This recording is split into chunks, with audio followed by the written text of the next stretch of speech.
Ang journalism, sabi nila, dapat patas, walang kinikilingan. Talaga ba? Paano kung ang storya tungkol sa magnanakaw, saka yung ninakawan niya?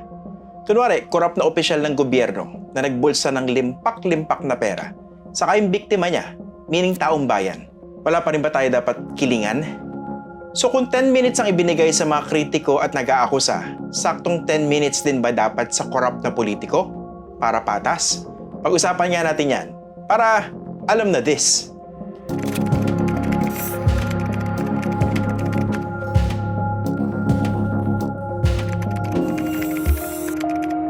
Sa pamamahayag, importante yung tinatawag na balance. Ibig sabihin, hindi kumikiling sa isang side lang. Tawag din dito, impartiality. Kunwari nagre-report ka tungkol sa dalawang kandidato, hindi pwedeng parang kinakampanya mo na yung isa. Iba na yun. Propagandista ng tawag doon. So dapat non-partisan ka. Kaya nga kung hindi nyo alam, pag journalist ka, hindi ka dapat member kunwari ng isang political party. Pati nga sa school, applicable yan eh. Kunwari member ka ng school paper, hindi dapat na nasa student council ka rin. Kasi makukumpermiso yung independence mo. Ngayon, bakit importante ang balance sa reporting? Ang idea kasi, hindi pwedeng isang side lang ang naririnig ng mga news consumers. Pag ganun kasi nagiging biased o one-sided yung pagtingin nila sa isang issue na hindi necessarily tama. Ayos tong ganitong prinsipyo kung pantay nakikita nating ebidensya na sumusuporta sa bawat panig.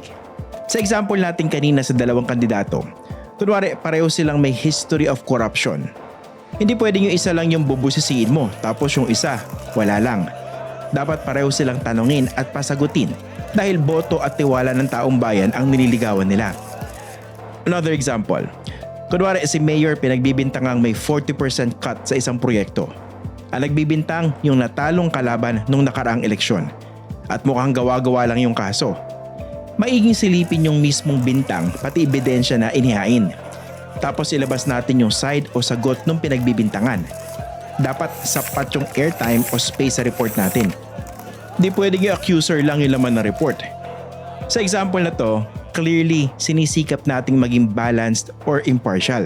Ngayon punta tayo sa exciting part. May mga pagkakataon naman na yung idea na impartiality ina-exploit ng mga may sariling agenda. Naalala niyo ba yung kasagsagan ng pandemic? Hindi ba may mga nagsabi na hindi naman daw mabisa yung mga bakuna kaysa nakakamatay pa raw?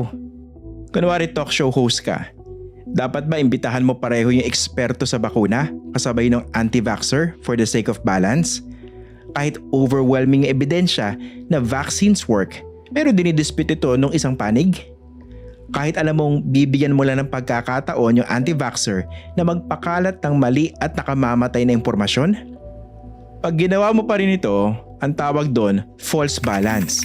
Ibig sabihin, binibigyan mo ng equal weight ang dalawang panig kahit yung isa lang ang maliwanag na suportado ng ebidensya o established facts o kaya ng scientific consensus. Kaya nga delikado yung mga nag-report dati na effective daw laban sa COVID-19 yung gamot pang kabayo. Imagine kung may mga taong naniwala na effective nga ito. Tapos hindi na nagpabakuna o hindi na masyado nag-ingat. Itong false balance ginagamit din ito ng mga nagpapakalat ng disinformation at yung mga conspiracy theorists. Ito example. Kunwari established fact na ang isang opisyal magnanakaw. Supreme Court na mismo nagsabi na may nakaw na yaman. Ngayon may sasagot na mga kampe, mag-iingay na kesyo, gawa-gawa lang lahat yun. Mayaman na dati pa yung opisyal maraming ginto. Igigit nila na dapat i-report o i-amplify nyo rin tong lahat ng sinasabi nila kahit ng ebidensya, malabo o walang basihan. Ang tawag dito, again, false balance o false equivalence. Let's make it more complicated. Kunwari may isang opisyal naman na walang record o history ng corruption. Kaso gustong hanapan ng baho ng mga kalaban kaya nagpakalat sila ng impormasyon to the effect na hindi naman malinis yan Maraming baho yan Tapos bigla may lumantad na accuser.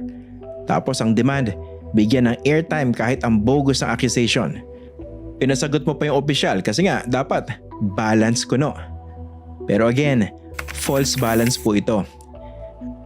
Actually kung isasagad pa natin itong mga example, imagine paano i-report yung pangkikidnap kunwari ng Abu Sayyaf o yung pamumugot ng ISIS. Di ba dapat balanced? So bawal i-report yung mga krimen nila hanggang hindi sila nai-interview? Ganun ba yon? Paano pala yung Bible sakaling journalistic work ito? Dapat ba hindi nila tala?